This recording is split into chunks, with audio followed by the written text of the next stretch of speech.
এই গরমে শান্তির খাবার হইল ডাল, তাই আজ আমি বানাইয়া ফেললাম ডাল শুক্তানি। আর এই তেঁতর ডাল দিয়া এক থালা ভাত খাইয়া উঠতে পারবা, এতটাই সুস্বাদু হয়। প্রথমে কাইটা লইলাম সবজি, নিয়ে আসি করলা, গোল গোল করে কাটতে নিয়েছি, সজনের খাড়া আর লিয়া লইছি মটর ডাল, আধ ঘন্টা ভিজায় রেখেছিলাম। সেই ডালটা ভালো করে ধুইয়া প্রেশার কুকারে দিয়া অল্প জল দিয়া 2-3টা সিটে মাইরা নেবো। তারপরে একটা কড়াইতে অল্প পরিমাণ রিফাইন তেল গরম কইরা কিছুটা কুচিয়ে রাখা নারকেল ভাইজা লইলাম। তারপর ওই সজনের খাড়াগুলোও ভাইজা লইলাম।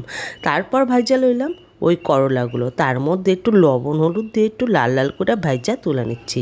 ডালটা সেদ্ধ হয়ে গেলে দিয়ে দিলাম ওই কেটে রাখা লাউ আর সজনের খাড়াটা, দিয়ে একটা সিটি দিয়ে নামাইয়া ফেললাম।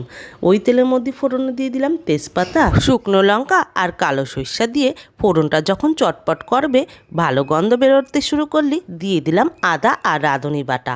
সেইটা দিয়ে একটু ভাজা ভাজা কইরা লইয়া ওই সেদ্ধ করে রাখা ডালটা সোমবারে দিয়ে দিলাম ভেজে রাখা করলা। তারপরে স্বাদ অনুসারে একটু লবণ আর মিষ্টি দিয়ে দিলাম, যেহেতু তেঁতর ডাল তার জন্য মিষ্টিটা একটু দিতেই হবে। তারপর ডালটা একটু ফুটাই নিয়ে নামায় নিলাম। আর এই বসন্তকালে এই ডাল খাওয়া খুবই উপকার, আপনারাও তৈরি করতে